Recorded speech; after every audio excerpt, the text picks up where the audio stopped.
Buonasera a tutti, soltanto due parole di presentazione della serata e di ringraziamento per le serate che hanno preceduto quella di questa sera.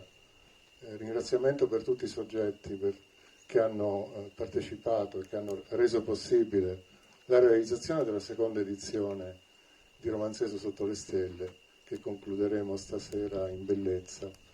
Un ringraziamento alla Società Astronomica Turritana e al Circolo Culturale Aristeo di Sassari e un ringraziamento all'archeologo dottor Franco Campos, che ci hanno raccontato storie straordinarie di monumenti e degli uomini che quei monumenti hanno costruito, che ci hanno lasciato in eredità spettacolare della civiltà nuragica.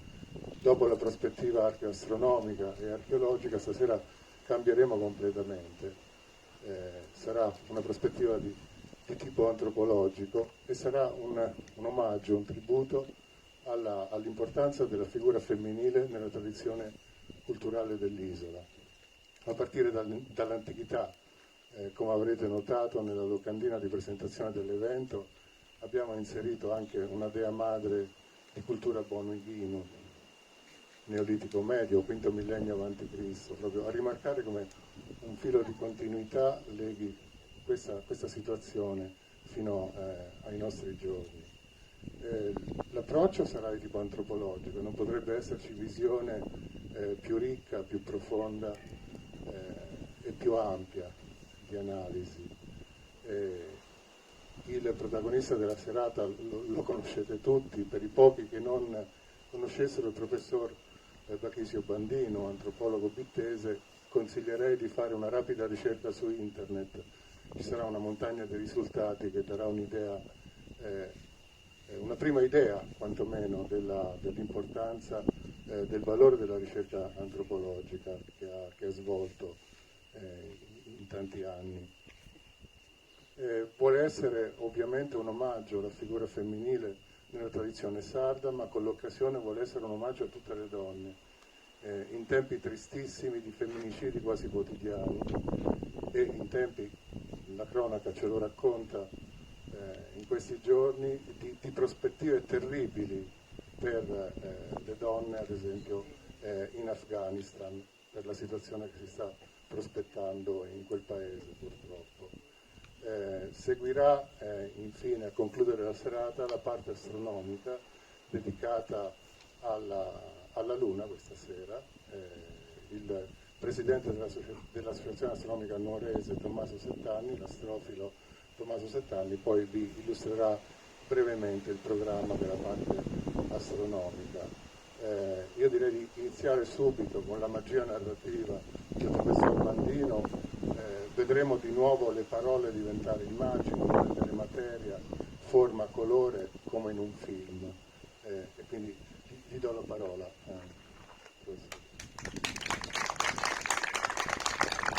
Grazie.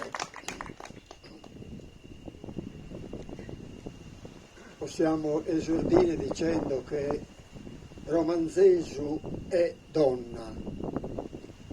Tutte le emergenze del sito parlano al femminile. Il posto sacro, l'acqua, la dea è donna.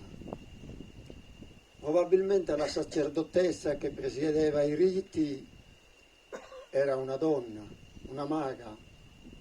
Risulterebbe che era la donna che aveva il rapporto col sacro nel periodo nuragico e quindi raccoglieva le offerte e avviava i riti di purificazione o i riti di passaggio. Ma allargando il campo possiamo dire che anche i tempieti a Megaron, nella loro funzione di accogliere e raccogliere, è una simbologia femminile. Allargando il campo è la psicologia femminile del grembo come simbologia. È lo stesso cerchio, il circolo. le capanne circolari e il ciclo, il mese lunare femminile. Il cerchio è un fantasma fondamentale dell'inconscio sardo. Come diceva Lilliu, i sardi pensano in tondo. Il nuraghe è circolare, il posto sacro è circolare, la collana nuragica è circolare, il canestro è circolare, la pezza di formaggio si sporta, si canistella, tutto è circolare. E il circolo e la spirale sono in una dimensione femminile. Quindi possiamo constatare come c'è un rapporto stretto tra romanzesu e la donna. Non c'è il nuraghe. Il nuraghe è per eccellenza il simbolo maschile dell'erigere, dell'erezione, mentre il posto sacro è simbolo del femminile. Però anche il nuraghe è ambivalente perché ha allo stesso tempo la parola nur significa un mucchio di pietre, ma anche significa cavità. E di fatto il nuraghe, a parte la torre come simbolo maschile, è tuttavia è anche ad un tempo l'interno che accoglie la gente, ancora una volta è il grembo femminile. Certo, la presenza della donna non è chiaro agli archeologi, io ne so poco, parlo per letture, non sono un esperto in materia, ma c'è questa prospettiva, forse da verificare meglio, chissà come e perché, che i riti erano fatti, eseguiti come procedura sacra dalle donne. E un po' in questo senso c'è tutta la tradizione della storia etnologica femminile, delle orgie, delle lucie,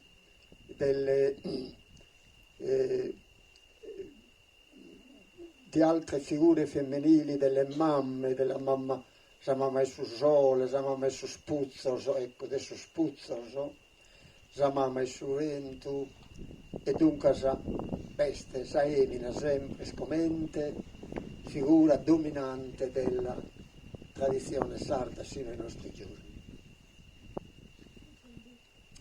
L'altro rapporto che possiamo mettere in evidenza è appunto il rapporto con l'acqua. L'acqua è femminile, non solo per la dea, ma perché è il grembo, e si sono rotte le acque, è l'avvio del parto, della nascita. E il feto è in un ambiente placentare. Dunque tutta la dimensione, la donna è acquatica. E ancora il rapporto con la luna è del tutto evidente. Il ciclo lunare, il ritmo del rapporto con l'acqua e col sangue nel mestro è tutto in una dimensione lunare, l'attrazione delle maree da parte della luna. Quindi c'è questa linea che congiunge intensamente la donna, la luna, l'acqua. E tutto questo ritorna nella dimensione di romanzesu. Ma anche il rapporto con la luna, non so, per esempio il nuraghe di Barumini, nell'unistizio meridionale maggiore, è in un rapporto di tramonto del sole e del sorgere della luna in linea. Nel posto sacro di Sardara c'è la rappresentazione plastica della brocca, dove c'è una presenza di falci di luna. Abbiamo dunque, cioè, questo ritorno costante della luna in relazione al pozzo sacro, in relazione all'acqua, in relazione al femminile. Ecco, qui troviamo il passaggio per il discorso che veniva presentato sulla donna nella cultura sarda, perché tutta questa tradizione tenologica sarda parla al femminile. Probabilmente Samama e Susole, De Suspuzzo, che sono presentate in senso negativo, probabilmente si deve a un processo di cristianizzazione, del tramutare le figure benigne del periodo pagano in figure maligne del periodo cristiano. Anzi, in qualche paese della Sardegna Samama e Susole è ancora vista come benefica, mentre da noi veniva appunto minacciata ai bambini per non uscire nelle ore della canicola, perché appunto soprattutto negli immondezzai, chissà perché, si sdraiava Samama e Susole. Samama e Suspuzzo è vista con un dente uncino quasi maschile, quasi di sessualità maschile che attira i bambini, e quindi vedete sempre la dimensione delle surbiles che appunto succhiano la fontanella del bambino, e la presenza delle difese, dell'antagonismo contro queste figure femminili negative, del pettine. E quindi vedete tutta l'etnologia sarda è di figure femminili. Figure maschili, queste sì, varie tipologie di diavoli, l'orco, cosa c'è? Garriatore, delle divinità del sogno, incubo, ma il grande paesaggio figurativo e immaginativo è tutto al femminile. Ecco, questo ci permette l'aggancio all'attualità, perlomeno a una narrazione vittese, barbaricina e sarda in genere, dal Novecento ad oggi, un secolo e più di un secolo. Qual è il tratto distintivo che caratterizza la cultura sarda al femminile rispetto ad altre regioni d'Italia? È proprio il fatto che quella sarda è una cultura, è una società matricentrica. Il termine matriarcale è molto improprio, perché in antropologia la società matriarcale presuppone la figura dominante del fratello della mamma, quindi dello zio, che è il vero padre, nel senso di formatore culturale, di avviamento professionale, per così dire, mentre la figura del padre è una figura secondaria di scarso rilievo, quindi in una dimensione matrilineare quasi. Comunque matricentrica, perché, come ha scritto la Nereide Rudas, dimostrandolo anche attraverso l'analisi della letteratura, la cultura sarda pone al centro la donna. Beh, nella dimensione bittese è molto semplice, molto chiaro, perché in una struttura sociale pastorale il re pastore è nell'ovile e c'è una cultura dell'ovile. Come scrive Michelangelo Pira, c'è l'università dell'ovile. J'omine diventata omine, diventanne pastore buono. Mentre la donna è Samere Sadomo.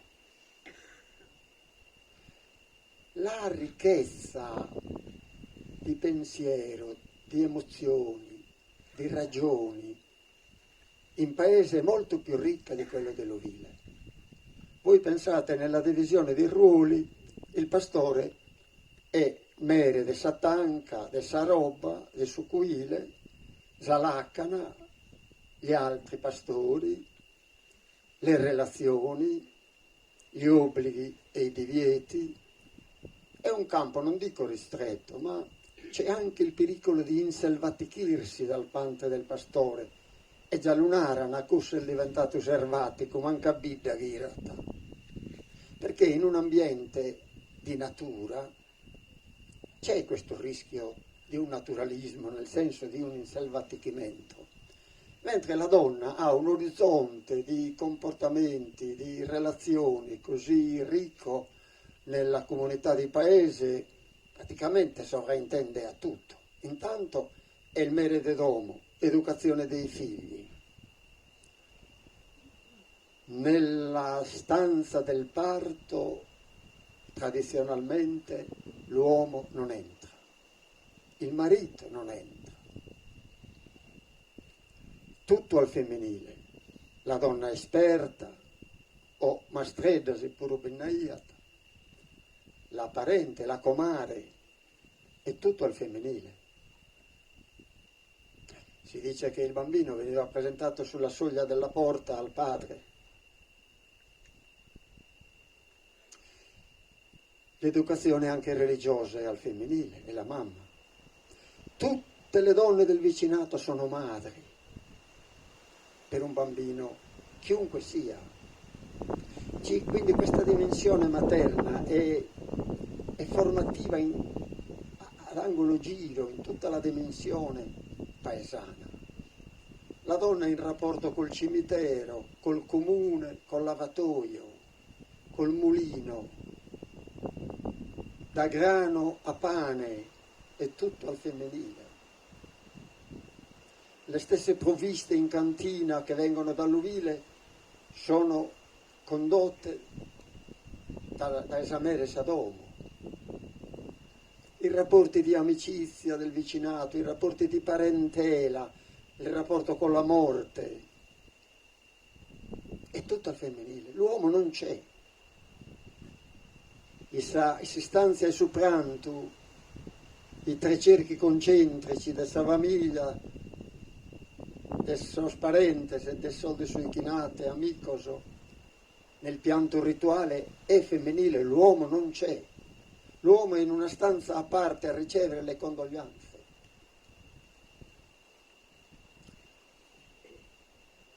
Davanti al dramma di un giovane ucciso, è la donna che lo piange, con questa differenza notevole del rapporto col corpo da parte del maschio e da parte della femmina. Il maschio nel ricevere le condoglianze pensa alla vendetta, all'uccisore del figlio. Non sente la morte come corpo morto del figlio, a livello dei sensi. Certo lo sente come dolore di padre, ma è sempre sul versante del simbolico. La donna invece lo piange, lo lava, lo culla, lo tocca, c'è il rapporto fisico, tattile, ottico, metrico col corpo dell'ucciso. E non a caso abbiamo la madre dell'ucciso nuragica e la madre dell'ucciso di Venezia del 1907 di Ciusa e le madri di Nivola. Tutto è nella dimensione del materno. L'uomo non c'è. Quindi capite come possa dirsi, come possa emergere chiaramente che è una società matricentrica e con una esperienza di relazioni, perché curare i matrimoni, curare le relazioni con la famiglia che entra in campo, con le amicizie, curare i rapporti con la morte, con le visite, con lo scambio dei doni, e tutto al femminile significa che la donna acquisisce esperienze emotive, riflessive, razionali, sentimentali, metafisiche direi, molto più ricche di quelle del maschio. E anche i processi di modernizzazione degli anni 50 sono soprattutto femminili. C'è tutta una storia da osservare, come si passa dalla gonna lunga sino alla caviglia alla donna Samela e Sanca, e come si giochi sui centimetri negli anni 55, 60, 65, saleva adesso 33, adesso 30 battore, adesso 30 chimbe, come si gioca, chissà un nedda, anche di 2 centimetri, proprio se aveva il sangue, un pacco prusarto, o sabruso, il cambio di colore nelle scarpe, mentre sai scarpe arruia, o un arricchimento di colori dal marrone al blu, ed essa moneta ghirionata. Com'è avviene questo passaggio? È tutto al femminile, l'uomo nel gara in gambale, sì. L'uomo già è nel togliersi il cappello e subonette, ma già presuppone che tu non abbia i gambali, si tinche le subonette dai conca. Ma è stato molto più lento. Mi riferisco al decennio 55, 65, 70, che è il momento di trasformazione antropologica della realtà pastorale bitese e diciamo barbaricina in genere. La concezione del pastore è diversa dalla concezione dell'agricoltore, del contadino. La concezione della natura nell'agricoltore è la concezione erotica. Si tratta con l'aratro di fendere il terreno, creare il solco, il vomere che crea il solco per il seme è evidentemente l'atto sessuale. Nel mondo pastorale non è così, non c'è Venere, c'è Diana, Artemide. Il concetto della natura è la natura vergine, non è solcata qui, nel primo periodo, poi si gettaia pure sulla ore possessivo, ma il concetto di terra è il terreno di pascolo, quindi del brucare e del risorgere. La terra è partogenetica, cioè partorisce sempre terra, cespugli nuovi, erba nuova ogni anno in verano, toccando il massimo dell'erba perché guarda caso coincide col giorno del patrono, il 23 aprile, su massimo del su latte, al litro. Allora,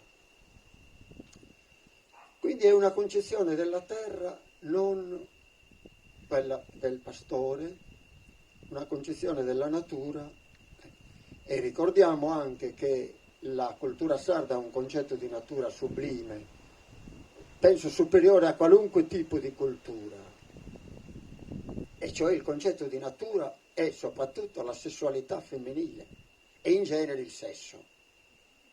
Non è il concetto di natura che abbiamo noi oggi, diciamo immersione nella natura. Veniva sempre da ridere, canno a Babolin era io, ma tu sei immerso nella natura, qui poco distante, qualche chilometro in linea d'aria sarai china. Immerso nella natura, pensate a Sabba, a Suppoio e Sabba, non esiste il concetto, è natura, non è che è immerso nella natura, fa parte della natura assieme ad alberi, ad animali, e un tutt'uno. Ancora non c'è la scissione filosofica della museologia, della metafisica, della fisica, no, ancora la filosofia è unica, è erotica, è estetica, la bellezza è satanca che ne sprena d'erba, la bellezza è sa roba che ne grassa e dal latte. Vedete come l'estetica, l'erotica e il naturalistico sono ancora uniti in unità di pensiero totalizzante. Non c'è la scissione, mai un pastore dice che bella alba. L'alba è nell'atto stesso in cui sta mungendo il gregge, l'alba la sente nel chiarore delicato e continuativo della luce, ma non è che vede l'alba. L'alba è vissuta a livello tattile, intendendo per tattile tutto il corpo è vissuto nella intensità proprio del rapporto. Omai può dire che bel tramonto, può narrare a razza e dei colori, che io che ti su monte sa costera, ma non è che ammira un tramonto o un'alba, la vive. E il mezzodia meriacro la vive perché è nella natura ed è esso stesso natura. E naturalmente non va preso natura contro cultura, è natura e cultura ad un tempo. La cultura dell'ovile, Michelangelo la chiama all'università come diventare omine, e omine non è facile diventarlo, e tutta quella cultura presunta, modernissima delle città, potrebbe chiedersi ancora Michelangelo Pira in Castella, Cagliari, ma omine abbinata. Questo vi dice di quanto sia difficile e di come bisogna sfuggire al concetto naturalistico del pastore non acculturato. È assolutamente, antropologicamente, profondamente acculturato nell'ambito della sua cultura, perché è quella che conta. Tanto grande questa cultura da farlo diventare omine, cosa difficilissima a Milano, a Roma e a Parigi. Omine. Tu sei laureato, sei direttore generale, presidente della senatore, ma omine non bennato. Voi pensate che tipo di cultura è questa? Ho fatto un'apertura così per ritornare al discorso al femminile e per dire come questa cultura dell'ovile è grande, ma senza dubbio la cultura femminile in paese è più ricca perché è più di relazioni, perché il pastore quando arriva uno dai vite narra tite novas, tite sono san novas, vedete come è tagliato fuori, in qualche modo viene informato, mentre la donna è padrona della voce, del rumor che corre nella comunità, nel gioco dell'ascolto e del correre della voce, diretto da uno chinato parti, so che è tutto nella dimensione della parlata femminile.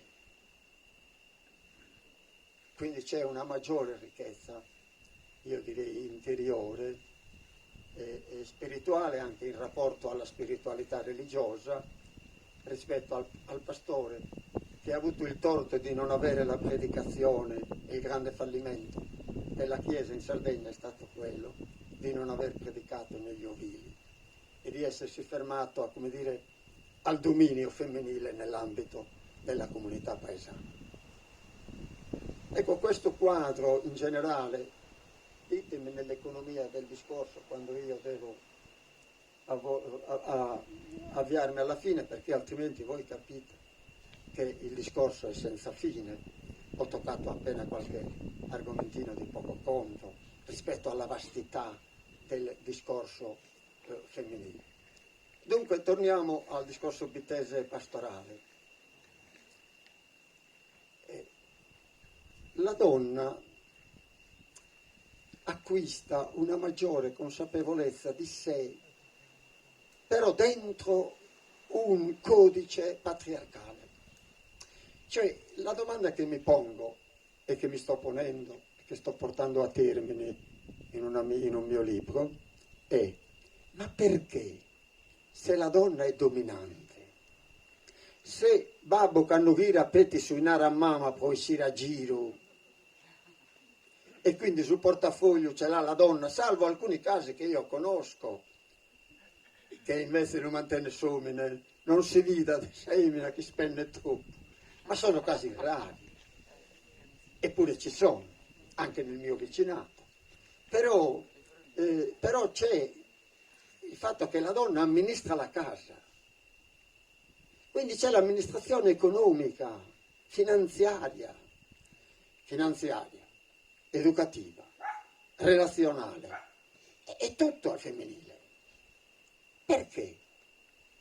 C'è invece un codice patriarcale sovradimensionato, sovradeterminato, che pone la donna in una posizione di dominio, in sostanza.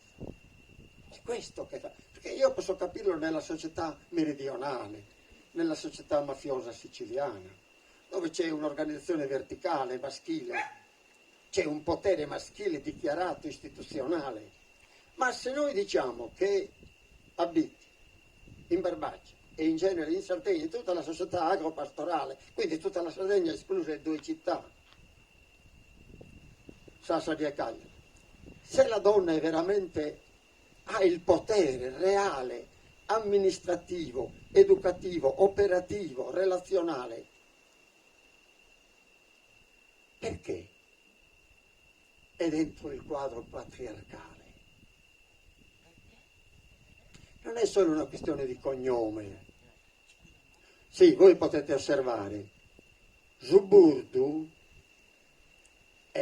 il padre non gli dà il cognome, la madre non ha diritto di dargli il cognome nel senso antropologico, sì, glielo dà, ma non è un cognome sancito dalla legge.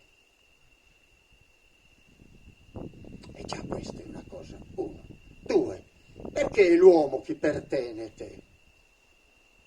La donna attende di essere pertesa, non può scegliere. Può scegliere, dopo che viene pertesa, può tenere scusto, non mi piace, non lo accetto, è certo. Però è somine chi pertenete, dunque in una posizione dominante, perché l'uomo sceglie. La donna subisce la scelta, anche se poi può rifiutare o meno. E sono due. E dunque, osservando bene, io mi chiedo, che cos'è? È che c'è un codice sessuale maschile che domina.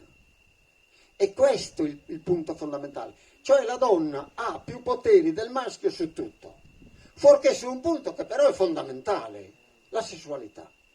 Per cui l'uomo è Don Giovanni, è titolo di merito, e questo è un eminaglio, questo è belluzzovano, questo è... La donna, se opera nello stesso modo, è una bagassa.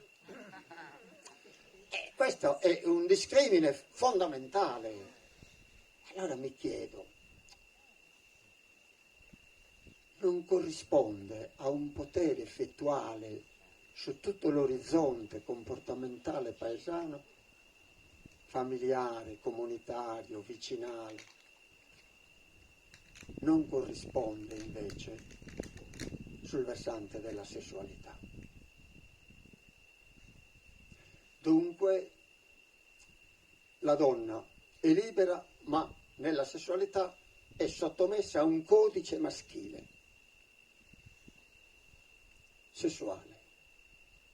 Io ho in mente, qualche anno fa, andando ad Ozieri, da Olbia mi ha dato un passaggio, una macchina che veniva da Arzachena e guidava una suora e una sua amica comune, e io ero dietro la macchina per andare a Ozieri. Arrivati proprio vicino a San Francesco c'era un'altra macchina ferma sulla strada e la suora si sporge per cortesia abbiamo fretta perché io dovevo parlare per primo e questo in mezzo è danno, tranquillo, manco, non si spostava.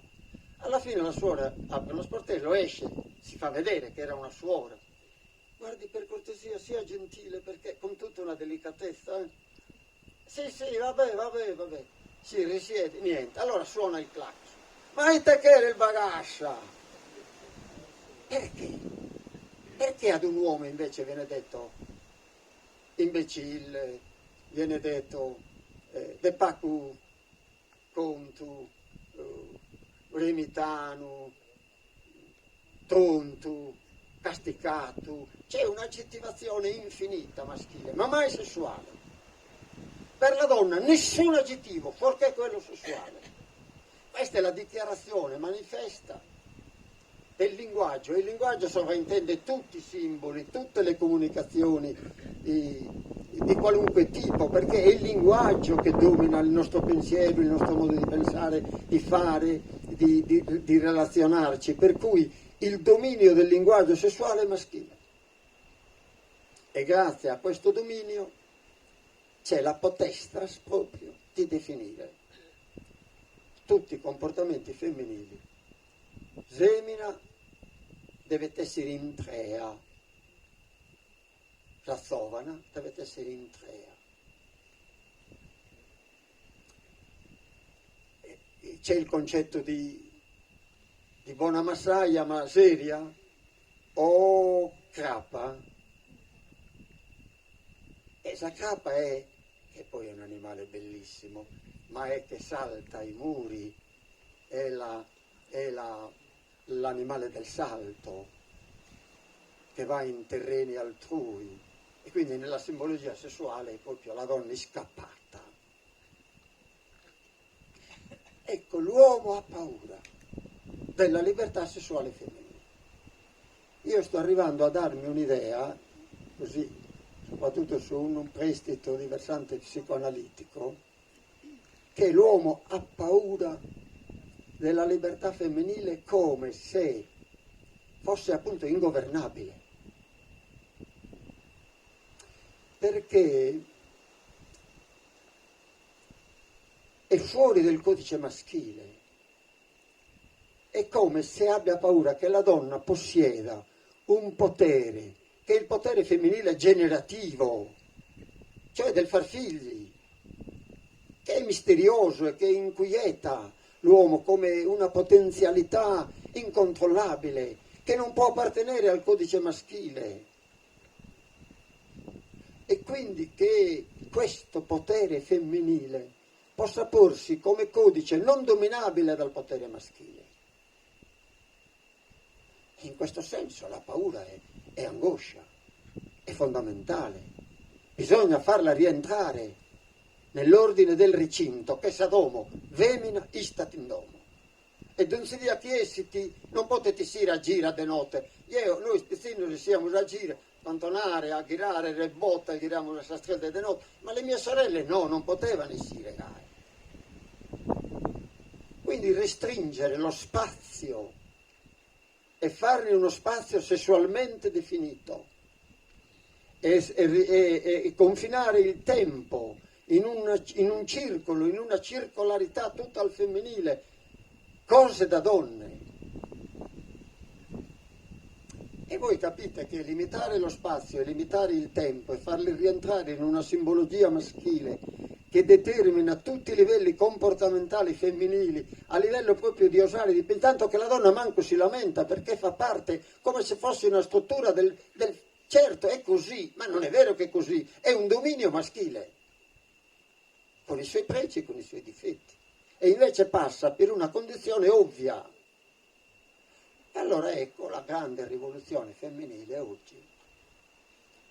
È l'impresa davvero straordinaria, ma 100 anni di lotte femministe per arrivare oggi ad una parità non del tutto raggiunta, perché ancora abbiamo che i ruoli apicali sono maschili e vengono pagati il doppio, vengono pagati più delle donne, che insomma c'è ancora una mentalità diffusa, però i passaggi sono evidenti. Voi pensate al valore antropologico del passaggio a Biti e i paesi barbaricini, dal Suburdo alla ragazza madre.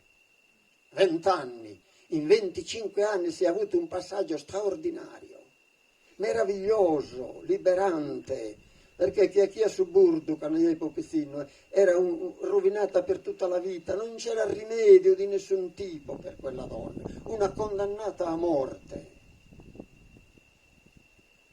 E invece la ragazza madre liberamente alleva il suo figlio come madre. Questa è una conquista enorme, in 25 anni, per dire del progresso che piano piano la donna ha operato. E però ancora c'è, come dire, una mentalità diffusa, sempre di tipo di aggressività sessuale. Per arrivare, mi avvio alla fine, ma voglio dire, voi apritemi un versante anche di quelli o di uno che io non ho toccato, mi farebbe piacere proseguire, ma arriviamo al femminicidio. Io mi sono fatto questa, perché è un dramma veramente impressionante, insomma, praticamente ogni giorno ce n'è uno o due o tre, è un fatto sociale secondo me sottovalutato a livello politico e a livello di responsabilità sanitaria, direi, perché questo è un dramma sociale, non più sessuale soltanto, è un dramma sociale, cioè di perdite di vite umane. Ma come spiegarlo? Voi capite che nella società bitese non c'era tradimento della donna nel mondo pastorale e non c'era tradimento del marito. Ditemi voi quale possibile tradimento a Biti delle donne mogli di pastori. Tradimento con chi? e il pastore nell'ovile, tradimento compito. Quindi non c'è il femminicidio di tipo sei con un altro, perché nella struttura sociale e comportamentale e sessuale, chiaro, persino lo scoiato novoso, i fidanzati, e il fidanzamento aveva un carattere di ufficialità rigoroso. Non a caso la parola è coiuato novoso, pensate bene, sposi novelli. Quando io uso questo termine, lo usavo in Lombardia per chiarire alcuni concetti dalla tradizione sarda, ma come sposi novelli? Che si sono sposati? No! Però il gioco linguistico è significativo. Sposi novelli vuol dire che sono sposati a livello simbolico e infatti non bisogna romperlo, se non per motivi gravi e con rischio. Un fidanzamento che sono entrato in domo, si hanno scambiato su dono, eccetera. Già lì, figuriamoci da sposi. Allora, il femminicidio, secondo me, quali spiegazioni possibili? Ma due. Una è, con la crisi del maschio e l'affermarsi dei diritti delle donne, a livello di comportamento e di scelta, io sono sal femmina che cercano solo uomini, certo, non ho capito perché e invece sono uomini che cercano sal femmina, si cercano a pare, no, no. Però questo sta vincendo, questa battaglia la si sta vincendo da parte della donna, di un equilibrio, di una parità, per quanto cammino ancora ci sia da fare, le cose non vengono da sé, bisogna conquistarsele. Però voglio dire, quando viene scoperto, quando una donna dice io non ti amo più, me ne vado, che cosa avviene nell'uomo? Nell'uomo avviene una crisi difficilmente superabile. Perché avviene? Primo perché, come ti permetti? Cioè, se il dominio è maschile, com'è che la donna si prende l'arbitrio di decidere su funzioni fondamentali che sono maschili? Quindi si ha una perdita, un tracollo narcisistico, ma anche un tracollo della convenzione della superiorità sessuale del maschio. Il maschio è fortemente in crisi perché non ha più potere su quel versante e la donna può decidere per come le pare piace. Non solo, ma c'è un altro aspetto che è quello del tracollo proprio sessuale, nel senso che c'è un altro uomo che va con la sua donna, che non è più sua. E voi capite cosa avviene qui a livello del narcisismo ferito. C'è un altro con cui la mia ex moglie va ed è contenta ed è soddisfatta da quell'uomo, mentre io no, quindi è una crisi anche a livello proprio del sesso maschile.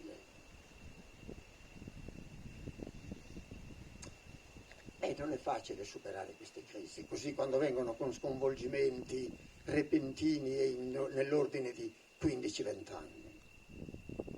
Per cui la crisi dell'uomo, ecco perché io dico che ci deve essere ormai un'igiene pubblica su questo fenomeno, per capire come stanno avvenendo e per prevenirli e per sapere, per avere il metro di misura da prima che succeda il dramma, perché ormai è lampante, è chiarissimo nel ritmo della visione delle relazioni sociali e sessuali.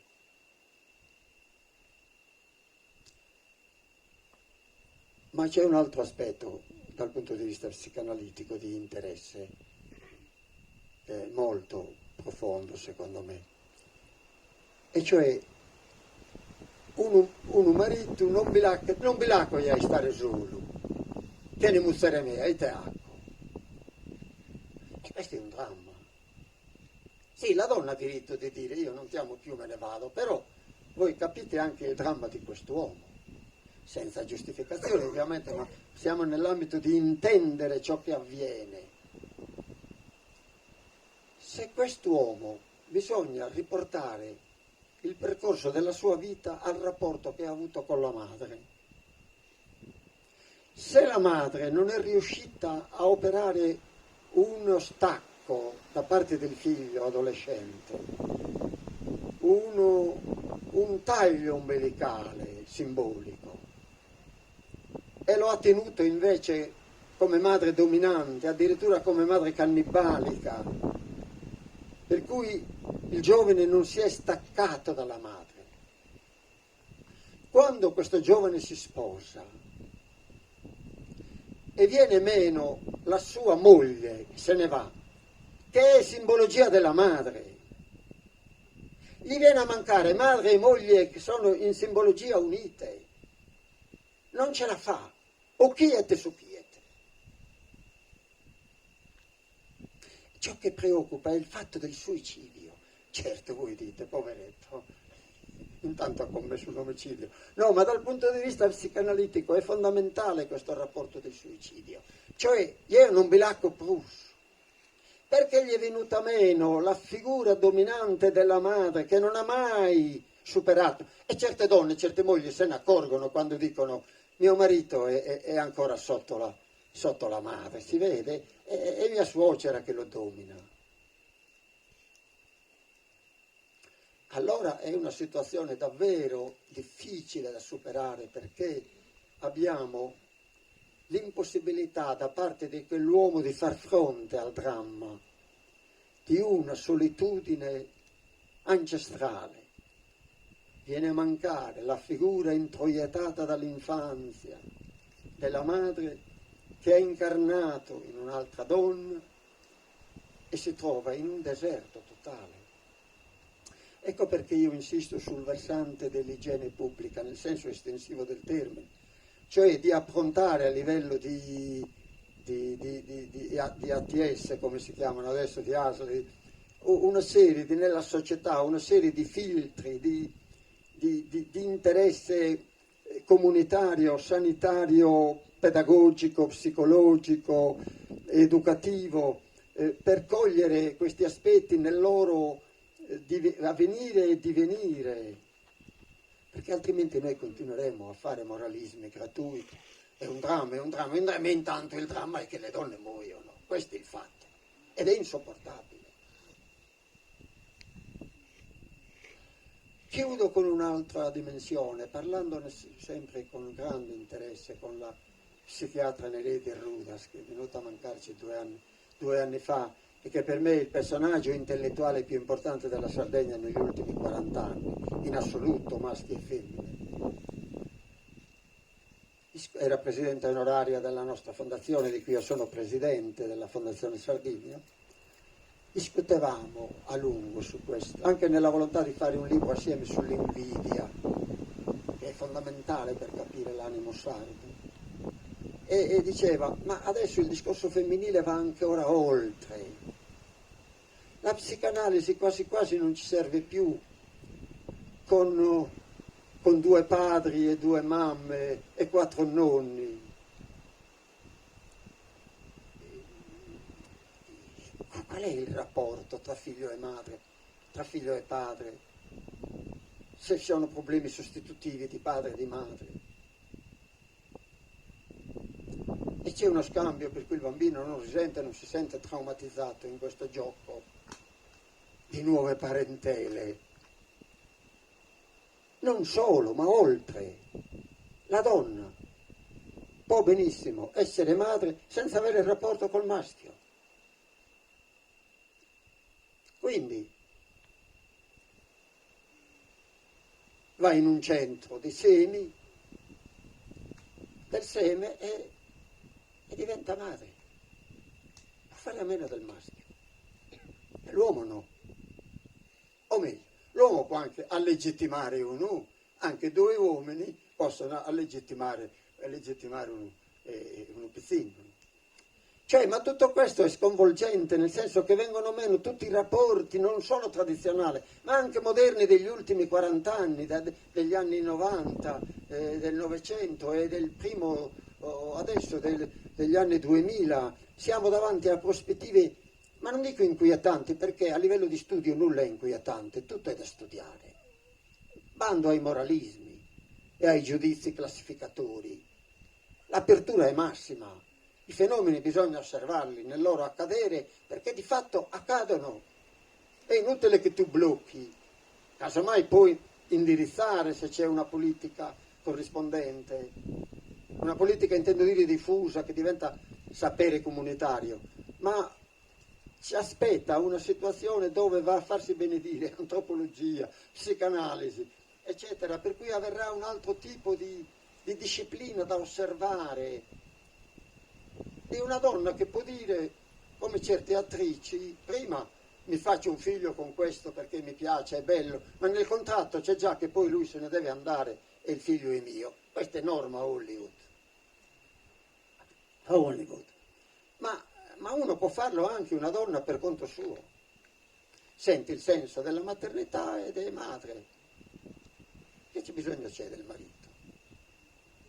E per altro canto un altro tipo di funzionalismo sessuale, per cui non essendoci più corteggiamento in una prospettiva immediata, si arriva alla funzionalità organica della sessualità, per cui tu puoi dire ad una ragazza che incontro stasera, qui in questo ambito, tanto mia moglie non c'è qui,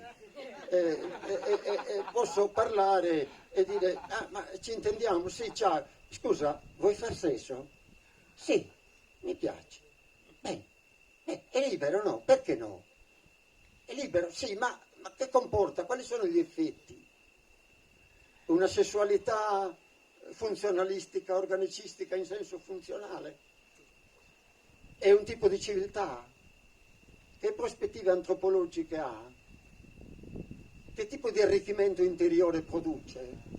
Cioè sono problemi grossi da osservare come prospettiva. Dove va l'umanità? Dove va la donna in questo suo processo di liberazione? La donna dove sta andando? Però qui apriamo un altro discorso. E non la inimus più, ma voglio solo prospettarvelo appena. La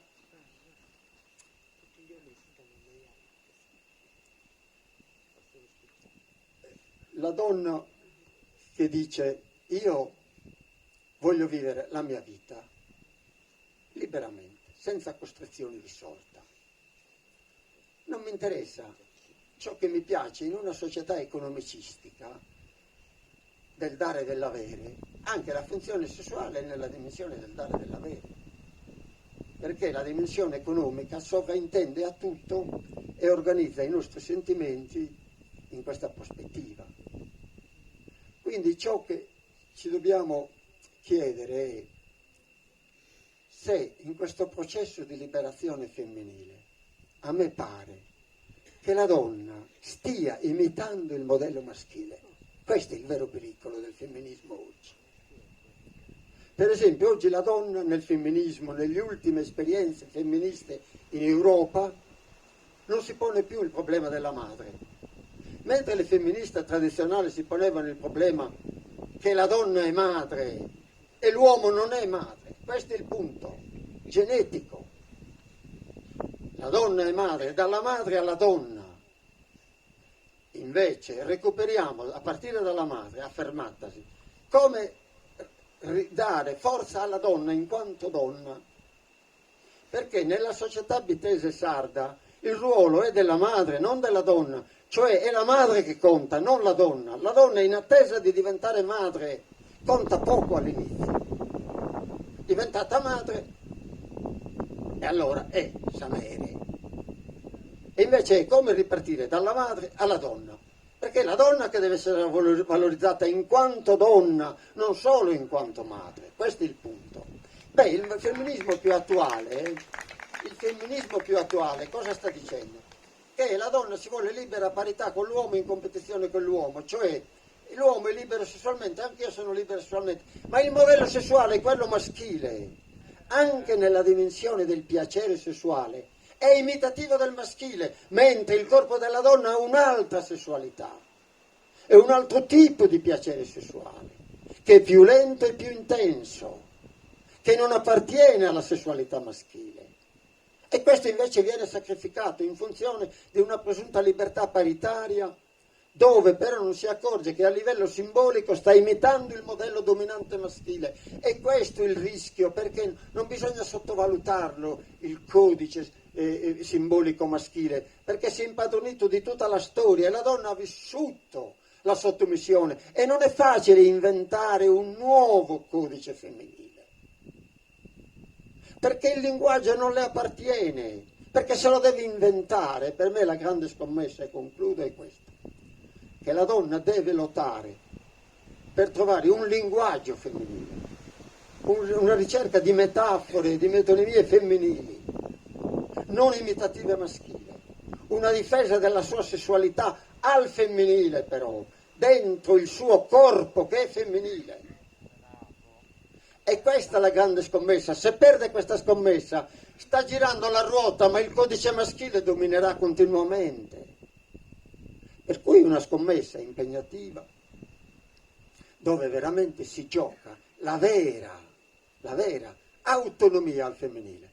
Niente unisesso, niente uniforme, niente universo, niente uni. Le cose sono duali. Duali.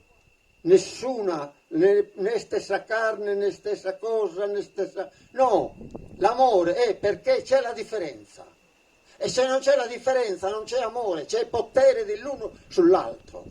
Proprio la differenza è che garantisce l'autonomia maschile, l'autonomia femminile. E allora veramente c'è amore e rispetto simbolico e reale di entrambi i generi. Grazie.